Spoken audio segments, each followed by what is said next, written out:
Hermanos míos, en esta sección vamos a empezar a encontrar la oposición. Usted sabe que los evangelios llevan a Cristo a la cruz.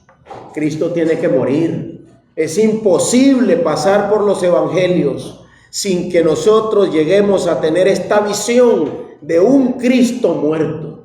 Un Cristo muerto por nosotros, muerto por nuestros pecados, muerto por nuestras rebeliones, pero muerto al fin. Los evangelios concluyen con Cristo en la cruz del Calvario. Pero el conflicto inicia de una manera muy solapada.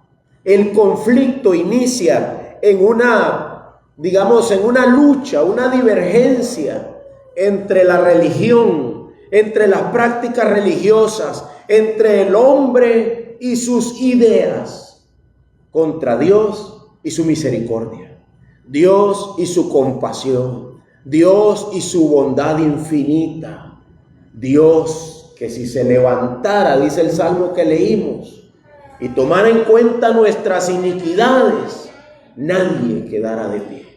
Sumamente interesante que el conflicto que llevó a Cristo a la cruz inicie de esta manera. Vea lo que dice Mateo 12:1. Por aquel tiempo Jesús pasó por entre los sembrados en el día de reposo. Sus discípulos tuvieron hambre. Vea lo que tuvieron, hermano. Fue hambre lo que tenían. Jesús no tenía donde recostar la cabeza. Jesús no tenía, restaurantes que lo patrocinaran por ir a comer ahí. Jesús era escuchado por unos cuantos al principio de su ministerio y normalmente pasaban hambre. Los discípulos pasaban hambre a la par de Cristo. ¿No le parece a usted eso el colmo? El evangelio es paradójico. Los discípulos pasaban hambre andando con Cristo. ¿Quién hubiera pensado eso? De esta manera, dice el texto, ellos empezaron a arrancar espigas. Ellos no estaban cosechando un campo para luego vender 200 toneladas de trigo. Ellos no estaban haciendo eso. Solo estaban saciando su hambre. Solamente estaban echándose unos granos a la boca para no caer ahí de un hambre terrible. Espigas y a comer. Cuando los fariseos, ¿quiénes son los fariseos? Los principales representantes de la religión judía, los principales representantes de aquella creencia de que hay un único Dios verdadero y de que se ha revelado a nosotros por medio de la palabra. Ellos eran los principales líderes de la nación de Israel y ellos eran los que enseñaban la ley de Dios al pueblo. Eran los maestros de la palabra de Dios. Ellos vieron a los discípulos hacer eso. Y mira lo que dijeron, versículo 2. Mira, tus discípulos hacen lo que no es lícito hacer en el día de reposo. Es cierto, en el día de reposo era prohibido realizar trabajo alguno. Pero nunca dijo que era prohibido echarte unas espigas a la boca si tenías hambre. Nunca dijo eso por ningún lado Dios, en ninguna parte de su palabra. Pero los hombres toman las palabras de Dios, tomamos las palabras de Dios y las torcemos. Y si no tenemos cuidado, las convertimos en golpes de espada. Las convertimos en falta de sabiduría y de gracia. Y violentamos las almas de los demás con nuestros paradigmas, con nuestras ideas, con nuestras ideologías de cómo se supone que deberían ser las cosas. Ah, no, pastor, pero yo creo que... Sí, pero ¿qué dice la Biblia? No, pero es que aún así a mí me parece que... Sí, pero ¿qué dice la Biblia? No, pero si se lo estuvieran haciendo a usted... Sí, pero ¿qué dice la Biblia? Constantemente nosotros necesitamos revisar cuál es el verdadero testimonio de la palabra de Dios. Porque aquí el conflicto para llevar a Cristo inició con este tema. Los discípulos tuyos están haciendo algo que no es lícito. Esto se parece a las críticas que hacen algunos al cristianismo. Dicen que son cristianos. Aquí habían unos fariseos diciendo: tus discípulos están haciendo algo que no es lícito hacer en el día de reposo. Bueno, Jesús responde con lo siguiente, versículo 3. ¿No han leído ustedes, fariseos, los maestros de la ley? Ustedes no han leído lo que hizo David cuando él y sus compañeros tuvieron hambre, cómo entró en la casa de Dios y comieron los panes consagrados que no les era lícito comer, ni a él ni a los que estaban con él, sino solo a los sacerdotes. Si usted ha leído el Antiguo Testamento, usted ha leído estas narrativas de los reyes de Israel, usted se va a dar cuenta cómo David ingresó al templo, al tabernáculo en ese tiempo. David llega al tabernáculo, pregunta que si no hay algo de comer, el sacerdote dice que solo están los panes que quité ayer, ¿verdad? Y David dice: esos son buenos, tráigalo para acá, vamos a comer. Pero se supone que nadie debía comer de eso, solo los sacerdotes. Y lo que sobraba no se podía regalar porque era sagrado. Y dice Jesús: ustedes nos están condenando por comer en el día de reposo. Y ustedes no han leído que David hizo cosas contrarias a la ley de Dios. Las hizo, dice, pero estaban dentro del parámetro de una alma necesitada de alimento, de una alma urgida de que Dios le proveyera para seguir peleando. Los discípulos están exactamente igual. Andan con Cristo, tienen hambre y están necesitadas para continuar el camino. ¿Por qué condenarlos? Por echarse unas espigas a la boca. Los condenan por religiosidad, los condenan por legalismo, los condenan por hipercrítica, los condenan por incómodos que eran los fariseos. Nunca estaban satisfechos. Ellos siempre estaban criticando y cuestionando algo más, porque para ellos era todo menos Cristo. Cristo les responde con otra sección en el verso 5. ¿O no han leído en la ley, en los días de reposo, los sacerdotes en el templo profanan el día de reposo y están sin culpa? ¿Sabes por qué? Porque los sacerdotes tenían que estar constantemente haciendo oficios en el templo para así glorificar el nombre de Dios. No importa que fuera día de reposo, el candelabro tenía que estar siempre encendido. No importa que fuera día de reposo, esos panes tenían que estar siempre en el lugar que Dios había dicho que tenían que estar. No importa qué día fuera, los sacerdotes en el templo siempre están ocupados, porque ellos han entrado en las labranzas de Dios. Ellos están trabajando para la gloria del nombre de Dios, así que no pueden ser culpados. Estas dos cosas son un par de preguntas que Jesús le hace a los fariseos. ¿No han leído sobre David, que se comió lo que no debía comer supuestamente? ¿No han leído sobre los sacerdotes, que en el templo ellos son libres de culpa por no guardar el día de reposo? ¿No han leído de eso? El punto es, lo que Jesús está diciendo es: ustedes ignoran las comprensiones profundas de la palabra de Dios. Ustedes la leen superficialmente y no alcanzan a profundizar en la palabra de Dios y encontrar el sentido profundo.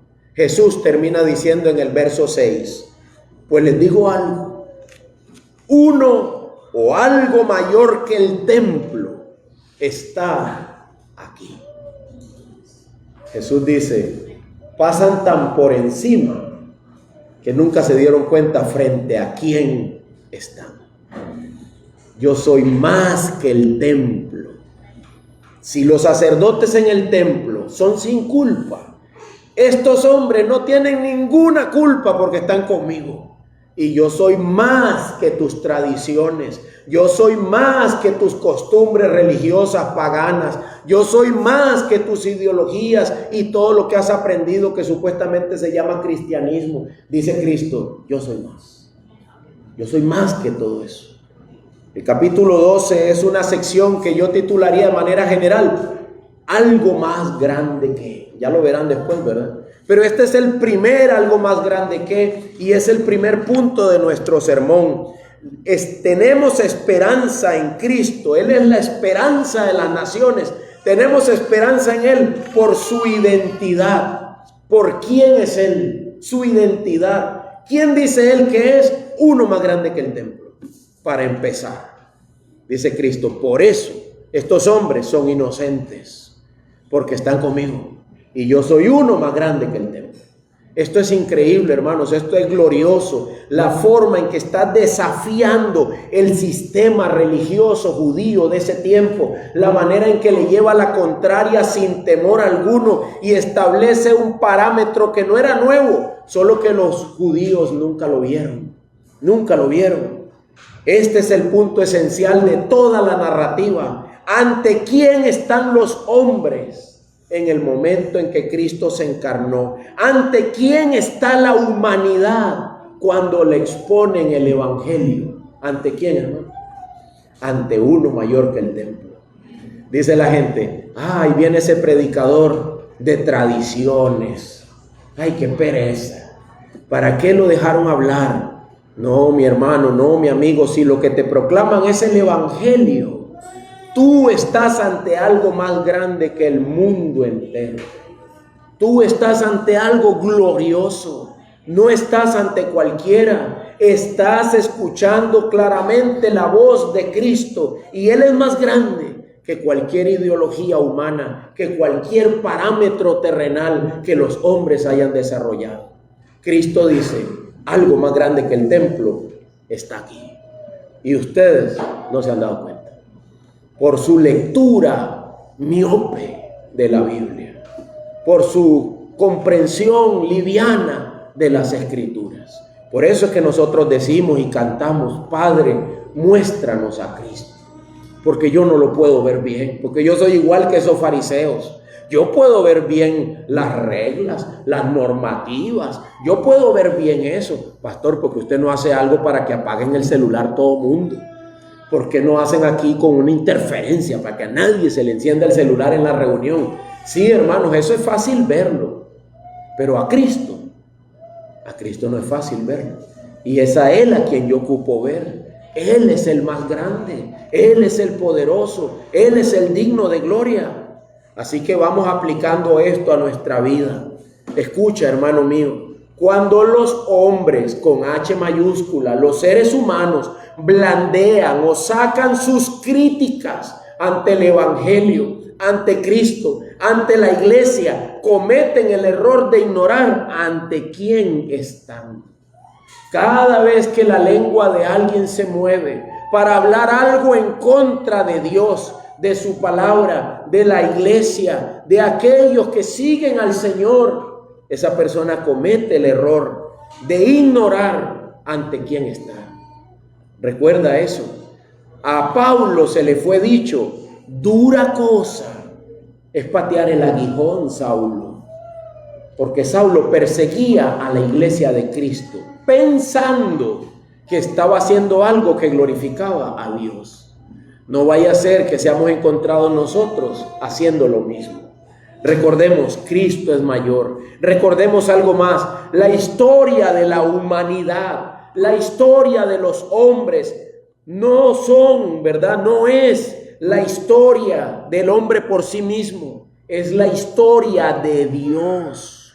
Dios es el que ha diseñado el pasado, el presente, el futuro. Todo lo que ocurre en este mundo es designio divino.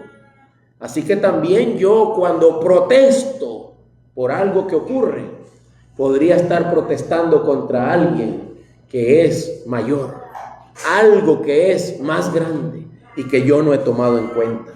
Qué inmenso error cometieron los líderes religiosos de aquel tiempo al ignorar que uno mayor que el templo estaba allí. Imagina eso. David comió de los panes sin tener culpa. Y los discípulos estaban con el Señor de David, con el dueño de los panes, con el dueño del trigo, con el dueño de la boca de los hombres que se comieron el trigo. ¿Por qué no iban a poder comer lo que ellos quisieran?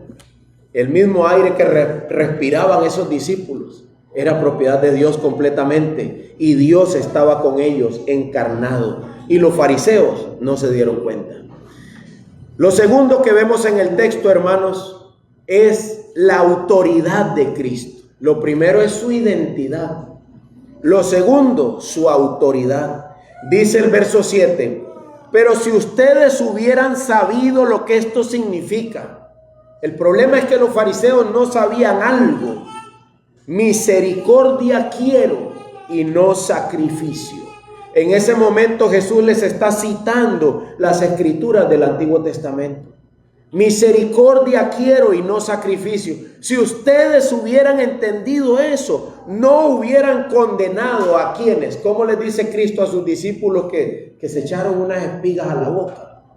Les dice inocentes, no son culpables. Pero ustedes no se dan cuenta porque no entienden lo que significa misericordia quiero y no sacrificio. Dice, ¿por qué? ¿Por qué Jesús dice que son inocentes? Porque el Hijo del Hombre es Señor del día de reposo. Lo primero que Jesús dijo es, algo más grande que el templo está aquí. Ellos son inocentes. Lo segundo, ellos son inocentes porque yo soy el dueño del día de reposo. ¿Cuál es el problema que tienen? Con que mis discípulos coman en día sábado. Yo soy el dueño de ese día. Lo que Jesús estaba diciendo es, ese día me representaba a mí. Ese día ilustraba lo que pasa cuando una alma viene a Dios en arrepentimiento y fe por medio de Cristo. Entra en el reposo eterno. Ya no tiene que hacer ninguna obra para ser salvo, sino que Cristo basta. Cristo es suficiente. Dice la Biblia, nadie te juzgue por comida, bebida, día de fiesta, luna nueva o día de reposo. Que nadie te juzgue por nada de eso. Si tú estás en Cristo, tú eres una nueva criatura y ya no hay condenación. Cristo lo es todo. Todo el Antiguo Testamento apunta a Cristo. Y dice Cristo, hasta ese día que están peleando es mío. El día es mío, la gente es mía, el trigo es mío. Fariseos, ustedes también son míos, porque somos propiedad de Dios de una forma generalizante. No había ninguna razón para que nadie alegara nada en contra de los discípulos de Cristo. Más bien había que alegrarse, había que decir festejen porque están con Cristo. Coman, hermanos, porque están con Cristo. Dice un hermano mío en la fe, ¿por qué me pones cargas a mí que Cristo las llevó? ¿Por qué me cargas a mí con tradiciones, con formalidades, con cosas de hombre? Si Cristo llevó todo eso en la cruz por mí, ¿por qué me cargas a mí? No quiero citarlas porque ¿saben qué pasa si yo cito ejemplos? Se enojan conmigo. Si yo cito ejemplos de lo que condenamos, nos enojamos porque nos vamos a encontrar a nosotros mismos ahí. Hermanos, ese fariseo soy yo. Ese fariseo que no toma en cuenta la misericordia de Dios y su compasión soy yo. Somos cada uno de nosotros. Nosotros tenemos la tendencia a rivalizar, a generar bandos por el hecho de que no comprendemos que hay dos caminos distintos. Los sacrificios apuntan a los hombres y sus actos. La misericordia apunta a Dios y su compasión para con nosotros. Hermanos míos, dice la Biblia, misericordia quiero y no sacrificio. El problema de los judíos es que no sabían, dice Jesús, si ustedes hubieran sabido lo que significa. No sabían lo que significaba. ¿Y por qué no lo sabían? Por incredulidad. Son ignorantes porque no creen. Son ignorantes por falta de arrepentimiento. Son ignorantes por voluntad propia, de que no quieren ver lo que la verdad declara. Estamos caídos en pecado a mucho gusto y preferimos condenar en lugar de extender la compasión y la misericordia de Dios. Lee conmigo, por favor, el testimonio de un fariseo. Vamos a leer el testimonio de un fariseo que Dios lo salvó. Primera de Timoteo 1:12. Primera de Timoteo 1:12. Recuerda esto. ¿Quién era este? Un fariseo que Dios lo salvó. 1 Timoteo 1:12, ¿qué dice? Doy gracias a Cristo Jesús nuestro Señor, dice Pablo. Muy cristiano, ¿verdad, Pablo? Primero, cuando él va a hablar, ¿qué dice? Doy gracias a Cristo Jesús nuestro Señor, que hizo ¿qué? Que me ha fortalecido. ¿Por qué, Pablo? 1 Timoteo 1:12.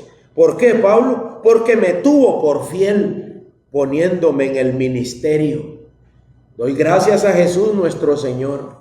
Él fue el que me fortaleció y me consideró fiel. Él me consideró adecuado para ponerme en el ministerio, aún habiendo yo sido antes.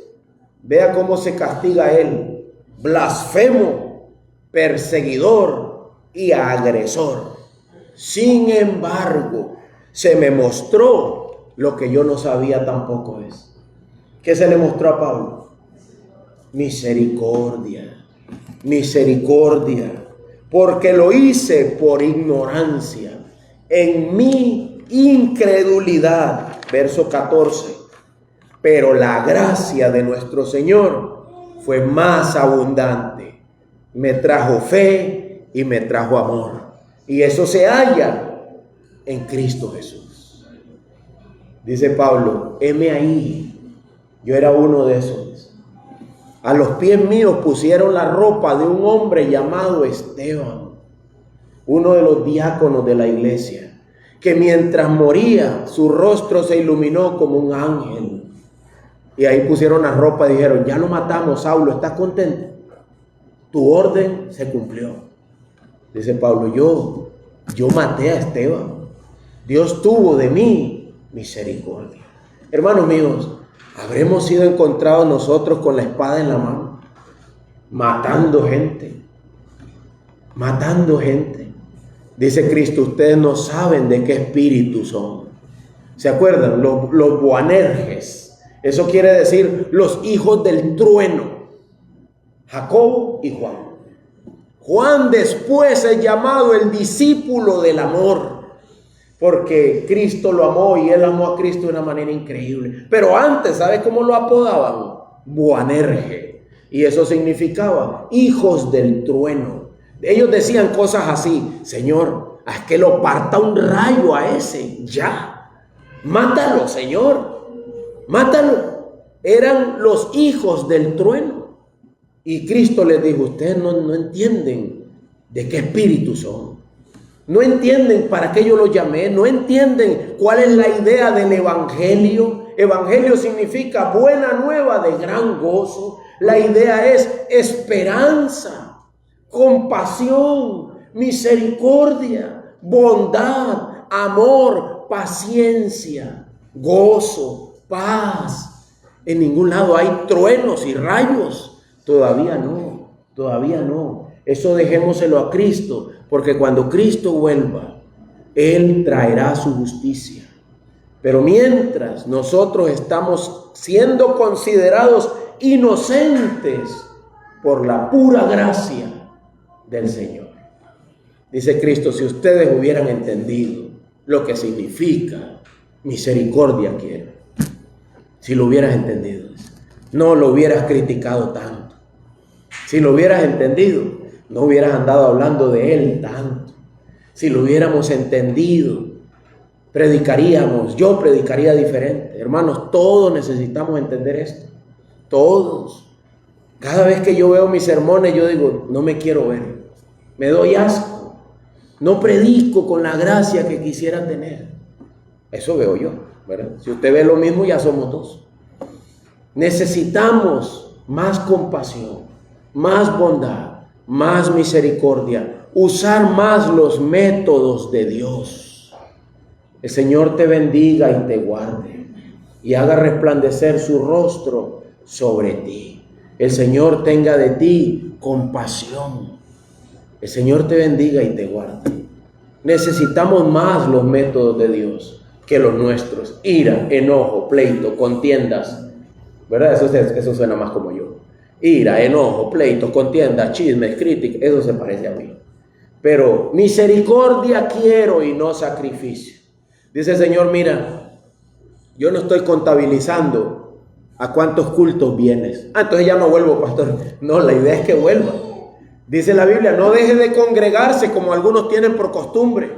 No deje de congregarse. Pero Él no está contabilizando cultos para salvarme, no. Él me salva por misericordia, por gracia. Me salva por medio de Cristo. Dice, la gracia de nuestro Señor fue más. Apunta eso, hermano. Imprímelo, pongámoslo en el cuarto, en el corazón. La gracia del Señor fue más conmigo. Más abundante, me trajo fe, me trajo amor, que solo se hallan en Cristo Jesús. Dios nos ayude a darle gloria.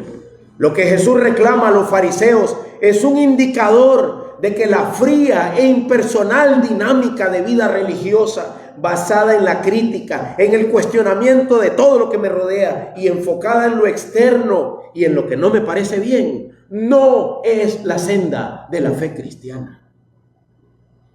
¿Verdad? Termina la reunión, nos montamos al carro y uno dice, a mí no me parece lo que dijeron hoy. ¿Vos qué pensás? Esa no es la senda de la fe cristiana. Esa no es. Lo mejor sería orar. Señor, ayúdanos. Les recuerdo el testimonio de una iglesia que oró por su pastor 30 años. Por su pastor. Oró 30 años. Sálvalo, Señor. Sálvalo, Señor. Sálvalo, Señor. Un día el pastor predicando fue salvo. El pastor predicando fue salvo. ¿Están oyendo bien lo que yo estoy diciendo? El pastor fue salvo mientras predicaba. Y le dijo a la iglesia, oh, hermanos, yo creo que el Señor me ha salvado. Y la iglesia se puso de pie y alabó a Dios y dijo, lo sabemos, pastor. Sabíamos que estabas perdido. La iglesia, cuánta compasión había tenido con ese hombre. La iglesia no estaba perdida, él sí. Lo sabíamos, pastor. Gloria a Dios por eso. Perdóneme, hermano, no nos debes nada. No nos debes nada. Porque el Señor también tuvo gracia de mí. El Señor también tuvo compasión de mí. El cristianismo parece crear constantemente diferencias en las comprensiones de las personas. Y es muy necesario que aprendamos, escucha esto, que aprendamos a relacionarnos con quienes nos rodean desde la perspectiva del Evangelio. Y esto implica misericordia y no sacrificio. Es sumamente necesario que aprendamos a relacionarnos desde la perspectiva del Evangelio. ¿Y por qué no lo invitamos a cenar? ¿Verdad, hermano Roberto? ¿Por qué no lo invitamos a cenar? Desde la perspectiva del Evangelio. ¿Y por qué no le hacemos un cumpleaños? ¿Y por qué no le regalamos un queque? ¿Y por qué no le llevamos de paseo? No se lo merece. Desde la perspectiva del Evangelio, Dios ya lo hizo conmigo al darme a Cristo.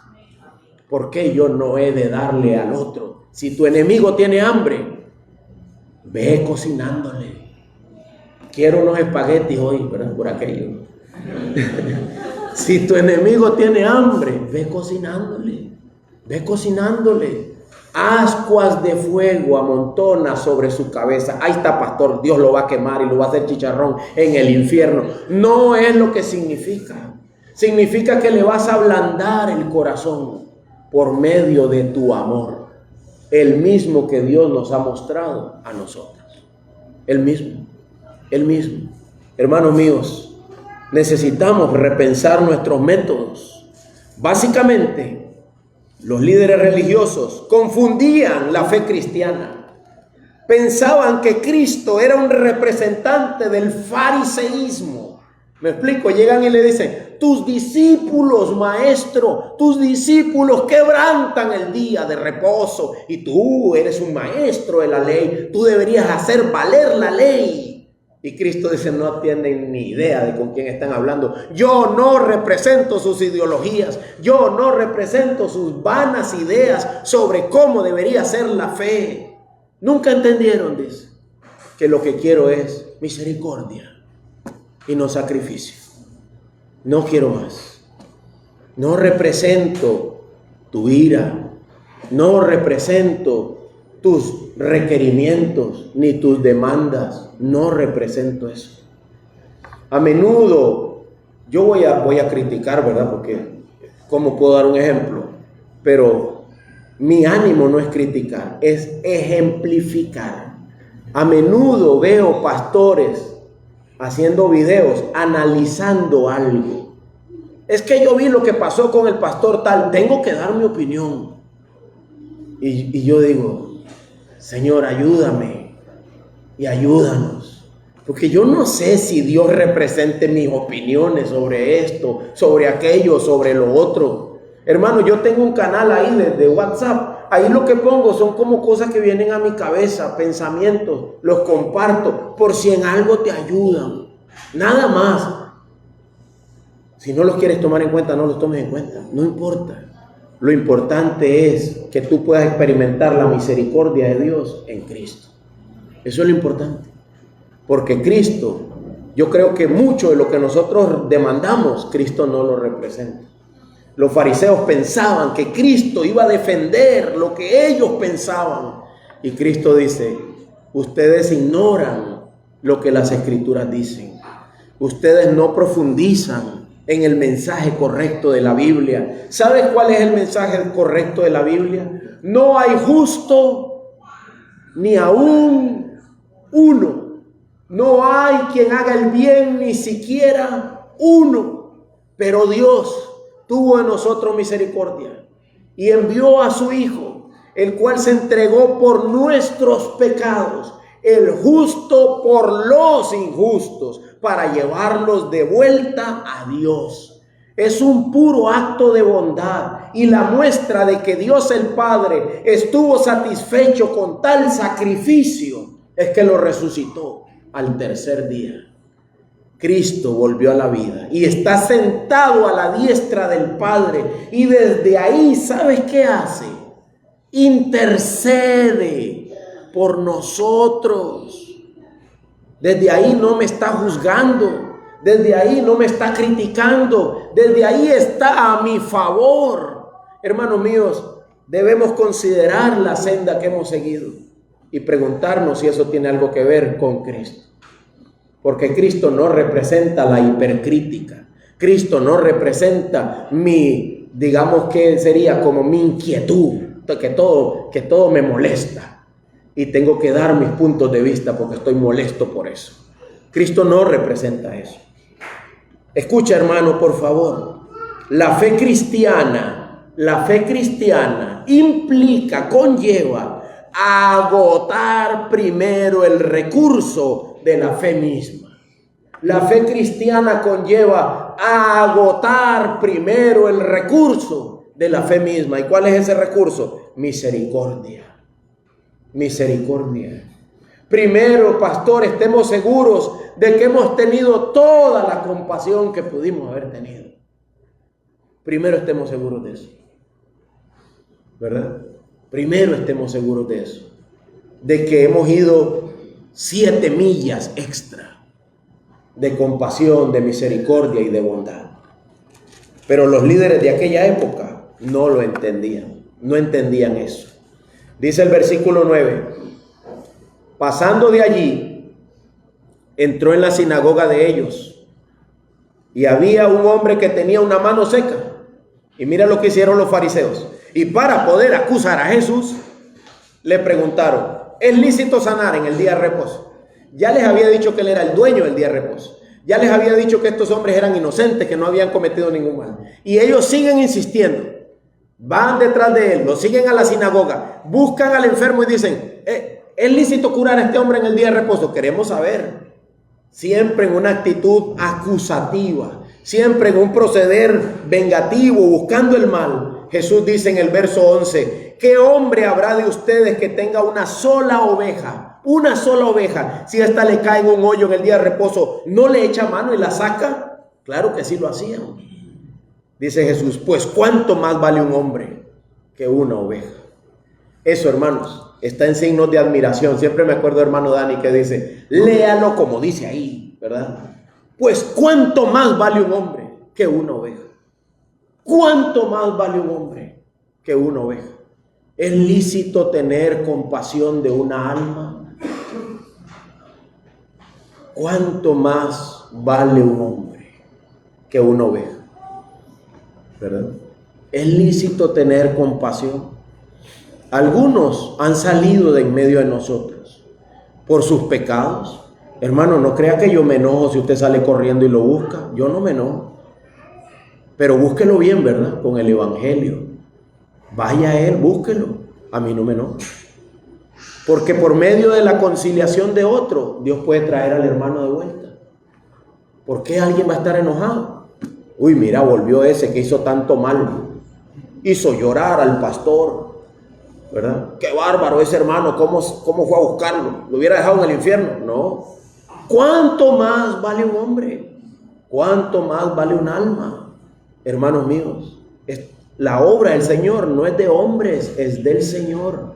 Y el Señor dice que las almas valen más. Pastor, yo me divorcio ya mismo. ¿No entiendes que mientras sigues ahí santificas a tu pareja? Que si sales corriendo lo dejas a la deriva. ¿Cuánto más vale un hombre? ¿Cuánto más vale un hombre? Es que es mi paz, pastor. ¿Cuánto más vale un hombre? ¿Cuánto más? Entrega esa paz en libación sobre el sacrificio de Cristo. Entreguémosla ahí. Señor, aquí va mi paz. Si tu hijo dio su sangre, yo pongo mi paz como salsa de esto. Pero sálvalo, Señor. Ten misericordia de él. Despiértalo, Señor. Transfórmalo, Señor. Hermanos míos, los métodos de Dios son diferentes. El que quiera ganar su vida, la perderá. Y el que la pierda por la causa de mí, ese la hallará. Eso es increíble. La pierdes por Cristo. La pierdes por Cristo. Por Cristo. No me digas nada, ¿verdad? Viene alguien ahí a quererte hacer un incendio. Viene alguien a querer atizarte. Uy, ¿cómo se te ocurre a vos? ¿De dónde viene todo eso? Del mundo y de las cosas del mundo. Cristo, Cristo. Cristo para mí, Cristo sobre mí, Cristo debajo de mí, Cristo a los lados de mí. Él es el dueño de mi alma, Él sabe lo que me hace bien. Él me puede pastorear aun cuando yo muera. Si me mata, Él sigue siendo bueno. Hermanos míos, ¿cuánto más vale un alma? ¿Cuánto más vale un hombre? Pero esta gente no lo entendía. Imagínate, hermano, ten compasión. Un hombre que estaba ahí, que tenía una mano seca. Tenía una mano seca, ¿verdad?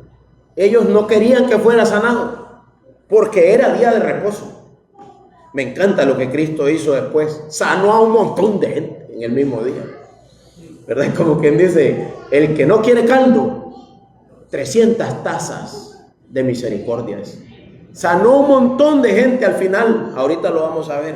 Pero dice Cristo, por tanto...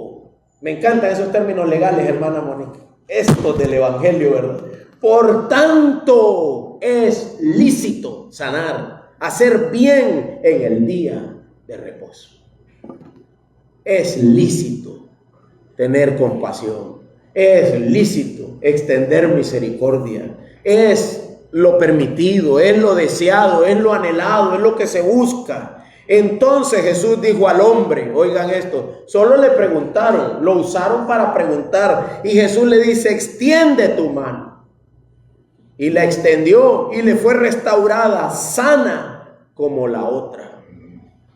Solo lo usaron para una pregunta. Nadie estaba diciendo sánalo. Y Jesús dice, venga, alargue su mano, muévase. El poder de Dios se desplegó por la palabra de Cristo y restauró a alguien que nadie quería que fuera restaurado, solo porque la religión no lo permite, ¿verdad? Solo porque la religión no lo permite. Debemos meditar esto en nuestro corazón. Ya quisieran acusar a Jesús de algo, ¿verdad? Querían acusar a Jesús de algo. Todo inició como un reclamo y fue trepando de tono. Verso 14, mira lo que pasó. Cuando vieron la bondad de Cristo, su misericordia, pero cuando los fariseos salieron, hicieron planes contra él para ver cómo lo podrían destruir. El resultado de los líderes religiosos fue: matemos a Cristo. Matemos a Cristo. Matemos el evangelio. Aniquilemos la esperanza con tal de que se haga lo que yo quiero. Hasta tal grado podríamos llegar los líderes religiosos. Hasta tal grado podemos llegar los hombres al punto de matar la gracia con tal de que se haga lo que yo quiero. Es increíble esta respuesta. Ahora, ¿qué hizo Jesús? ¿Se agarró a pedradas con ellos ahí mismo? No. Si Él es el ejemplo de misericordia, verso 15, vamos a lo último. Cristo es la esperanza de las naciones por su carácter. Por eso es la esperanza. Cuando Él se dio cuenta de eso, versículo 15, ¿qué hizo Jesús? Se retiró de allí. En lugar de entrar en un conflicto, Él se retiró de allí. Y muchos lo siguieron. ¿Sabe qué es lo que significa? Síguelo. Síguelo en esa conducta mansa. Síguelo en esa forma de proceder paciente y misericordiosa. Sé como Él, porque muchos lo siguieron. Y mira lo que hizo con esos muchos. Y lo sanó a todos los que le siguieron. Él los sanó. Todos esos que le siguieron fueron restaurados. ¿De qué? Ni dice. No dice de qué lo sanó. Solo dice que muchos lo siguieron. Y lo sanó a todos. Les restauró el alma. Les dio el Espíritu Santo. Les enseñó el ejemplo. Les guió a lo que glorifica a Dios. Y les advirtió, verso 16, ya casi terminamos. Y les advirtió que no lo revelaran, no dijeran quién era Él.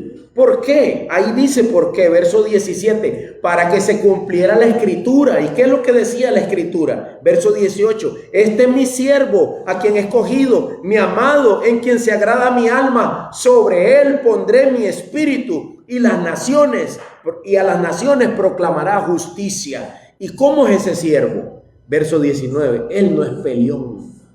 Verso 19, no contenderá, ni gritará, ni habrá quien en las calles oiga su voz. Él no hace eso. Pastor, usted gritó. No, es que yo quiero que me oigan. Quiero que oigan el evangelio. Entonces me esfuerzo. Pero si ya hablo contigo, no voy a usar ese tono. Este es el modelo de Cristo. No gritos, no violencia, no ira. Ni siquiera va a haber quien oiga de él nada en la calle. Nadie lo va a oír ahí gritando. No quebrará la caña cascada ni apagará la mecha que humea hasta que lleve a la victoria la justicia.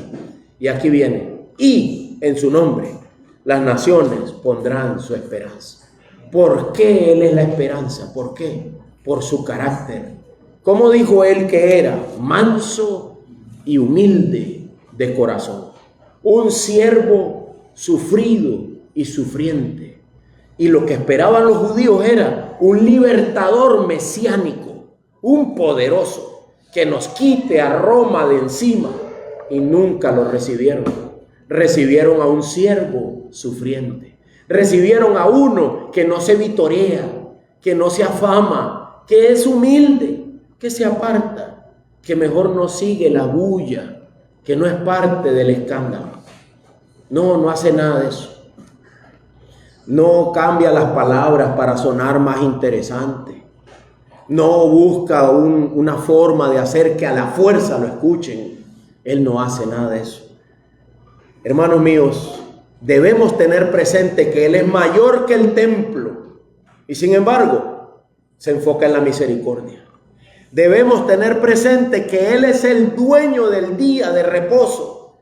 Y sin embargo, juzga a los que vienen a Él como inocentes. Debemos tener presente que Él bendice, restaura y sana a todos los que le siguen. Debemos tener presente que Él no gritó, Él nunca hizo conflicto ante quienes se le opusieron. Nunca. No era su estilo, nunca. No era su modelo. Ahora, ¿cuál es la gran virtud de eso? De esa personalidad. Gracias a ella fui salvo. gracias a esa mansedumbre y bondad, yo alcancé misericordia. Gracias a eso. Algunos piensan que la teología consiste en pelear, defender mi punto, estar ahí luchando. Decía R.C. Sproul, ¿verdad? El diablo se puede sacar un 100 en teología sistemática. Él se saca un 100, pero él no obedece nada de lo que ahí dice, ni está dispuesto a confiar en esas palabras, nada. Hermanos, el conocimiento bíblico, la verdad que salva, no son para polémicas, ni discusiones, ni imposiciones. El modelo de Cristo es otro. A veces leo, gente me manda una invitación de amistad y leo su descripción, a ver quién es. Dice, teólogo reformado, de aquí y de allá, calvinista, luterano, anglicano. Y yo digo, no sé quién eres, ¿verdad? No te conozco. No conozco a esa gente que se identifica como semper reformanda y reformando y reformado. Yo sé lo que eso significa, pero ¿por qué yo tengo que presentarme así? ¡Wow! Si Cristo no tiene nada que ver con eso, nada que ver con eso. Manso y humilde de corazón. Y gracias a eso es que yo, el reformanda, siempre reformande, fui salvo. Gracias a ese carácter manso de Cristo. Gracias a eso. Sí, porque mira lo que dice el Salmo 130. Ve conmigo ahí, con eso terminamos. Salmo 133 hasta el 5. Salmo 133. Señor, si tú tuvieras en cuenta las iniquidades, ponga ahí entre paréntesis, Edier, atentamente Edier, ¿verdad? Ponga su nombre ahí, dicen, ¿verdad? Los que te quieren manipular, pon tu nombre ahí. Señor, si tú me dieras a mí mis maldades, Señor, ¿quién podría permanecer? Señor, si tú me pidieras cuenta de todo lo malo que yo he hecho, no lo que me hizo el otro, no, yo. Todo lo malo que yo he hecho, Señor, yo no podría estar de pie.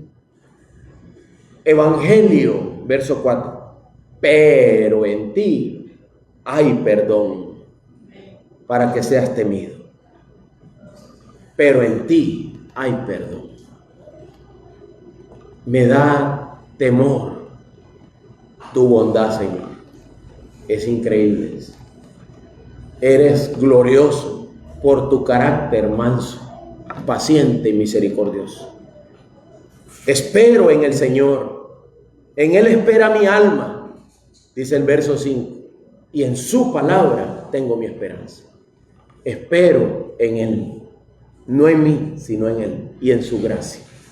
Hermanos, esperemos en Él la transformación de nuestras vidas.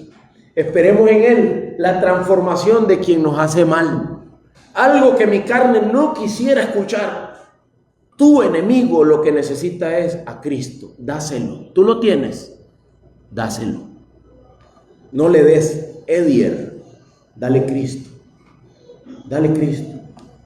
¿Verdad? Uno no quiere oír eso. No, yo quiero darle un poquito de mí para que sepa quién soy. No, dale Cristo. Dale Cristo. ¿Tú qué fue lo que necesitaste, Edier? ¿Tú qué es lo que necesitas cada día? Cristo. Entonces, dale Cristo al otro. Dale Cristo al otro. Porque si Él viera nuestras iniquidades, nadie quedaría en pie. Recuerda, hermanos, este es el primer algo mayor que, ¿verdad? Este es la primera expresión, algo mayor que. ¿Qué tan mayor era? Lo que estaba frente a ellos. Tan grande que es la esperanza de las naciones. Y ellos no la vieron. Ellos no se dieron cuenta. No nos vaya a pasar a nosotros lo mismo. Tan cerca y tan lejos del único que me podía salvar, mientras pensaba que era salvo, porque yo era religioso, yo era ritualista, yo iba a culto todos los días y yo sí que entendía la doctrina sistemática, yo sí que entendía toda la teología, y resulta que termino lejos de Él. Resulta que Cristo eso de mí no lo representa. Misericordia quiero y no sacrificio, dicen los evangelios. Con razón Pablo le dice a los corintios, ¿cómo les dice? Hermanos, amados. Y uno dice, ¿qué? Pues si eso era un atajo de borrachos, adúlteros, mentirosos, ladrones. Y Pablo les dice, ustedes eran eso, ya fueron lavados. Está tratando de llevar la fe hasta lo último posible. No quiero ir a visitarlos, dice, ¿verdad? Entonces les mando una carta para ser compasivo, para extender misericordia, porque si iba, algunos tenían que caer muertos. Hermanos, ciertamente Dios se toma muy en serio el pecado. Yo también tengo que tomarlo en serio, pero yo no soy el juez de mi hermano. Solo soy su hermano y estoy llamado a ayudarlo. Ese es otro paradigma. Ayúdalo. Eso es diferente. ¿Cómo te puedo ayudar? Algunos yo creo que van a llevarnos al límite de la creatividad y de la oración. Pero déjalo ahí. Si el Señor quiere que él grite contra David, que grite, que me maldiga. El Señor sabe, ¿verdad? Si David lo necesitaba o no. Así que pensemos en esto. ¿Cuáles son los métodos del evangelio? No son los métodos del ritualismo humano, sino misericordia y no sacrificio. Vamos a orar.